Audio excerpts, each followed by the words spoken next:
இப்போ நம்ம வெண்பொங்கலுக்கு பண்ண போகிறோம். அதுக்கு பாசிப்பருப்பை லைட்டாக வறுத்துக்கலாம்.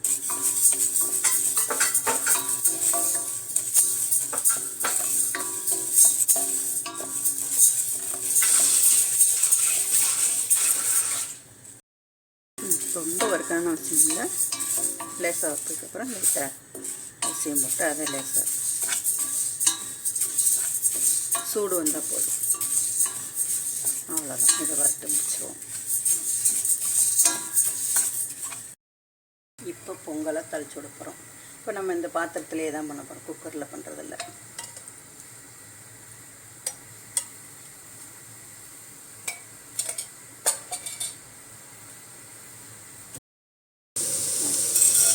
மிளகு போட்டுக்கலாம், ஜீரகம்,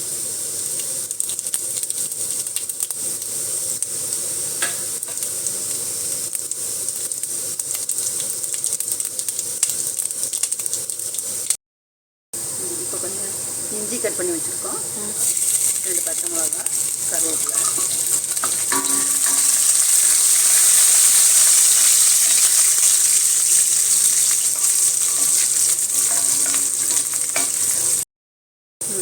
அது நல்லா இஞ்சியும் பச்சை மிளகாயும் நல்லா வதங்கிடுச்சு. இப்போ நம்ம தண்ணி வச்சு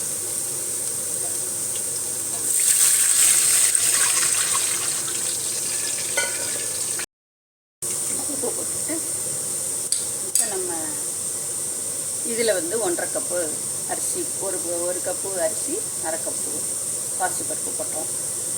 அதுக்கு இப்போ 4 கப்பு தண்ணி ஊற்றிருக்கோம். தண்ணி கொதிக்க ஊற்றி அரிசி போட்டுக்கலாம். மூடி போட்டு இப்போ அரிசி போட்டுக்கலாம்.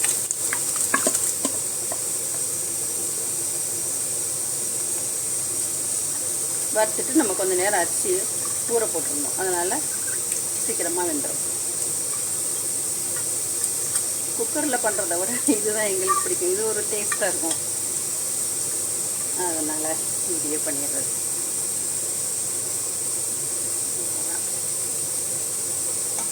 மூடி போட்டு வேக வச்சுக்கலாம்.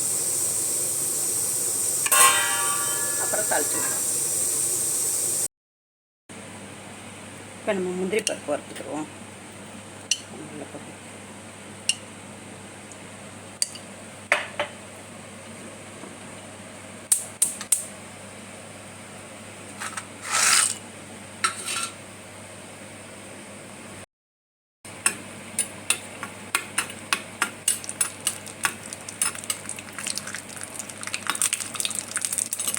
நம்ம ஏற்கனவே மிளகு ஜீரகம் எல்லாம் போட்டு தாளிச்சிட்டோம், அதனால் இப்போ நெய் போடலை. இப்போ தான் நெய் போட்டு முந்திரி வறுத்துட்டு பெருங்காயப்பொடி போட்டு அதில் ஊற்றி கிளறிட்டோன்னா பொங்கல் ரெடி.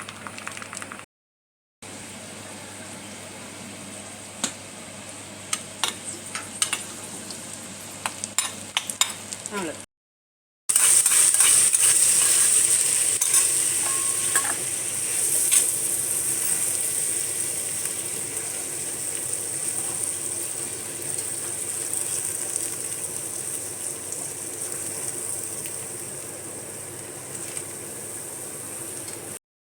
அவ்வளோதான், பொங்கல் ரெடி ஆயிடுச்சு. பொங்கலுக்கு சாம்பார் பண்ண போகிறோம். அது ஒரு அவசர சாம்பார், சீக்கிரமாக பண்ணி முடிச்சிடலாம். இப்போ பருப்பு 1 கப்பு, சின்ன கப்பில் 1 கப்பு பருப்பு, கொஞ்சம் பாசிப்பருப்பும் துவரம் பருப்பும் கலந்து கழுவிட்டு போட்டுக்கலாம். இப்போ இதுலேயே நம்ம கட் பண்ணி வச்சுருந்த காய்கறியில் போட்டுக்கலாம். தக்காளி, கொஞ்சம் கேரட்டு, என்ன காய் இருக்கோ அதை போட்டுக்கலாம்.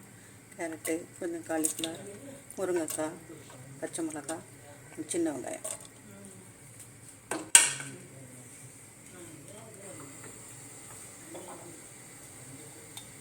கொஞ்சம் மஞ்சள்,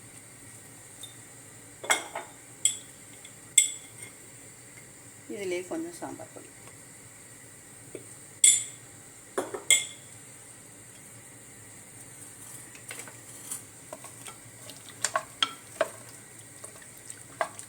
இதை அப்படியே மூடி போட்டு விசில் ஒரு 3 விசில் இறக்கிற வேண்டியதான்.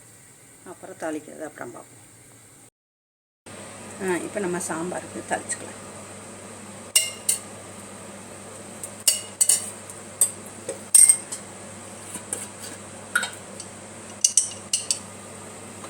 கொஞ்சம் நெய்,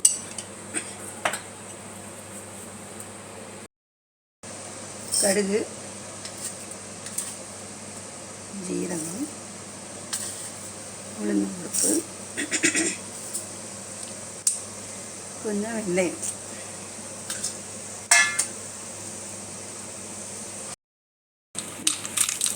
அது வெடிச்சிருச்சு.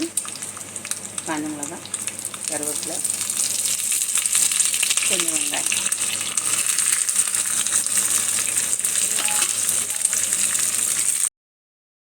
பெருங்காயம்,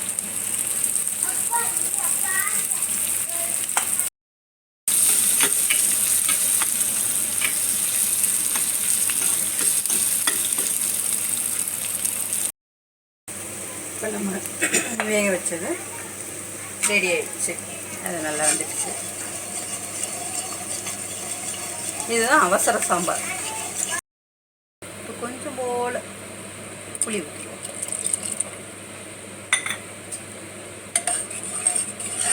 அவ்வளோதான். இப்போ நம்ம தாளித்து ரெடி பண்ணி வச்சுருக்கோம்.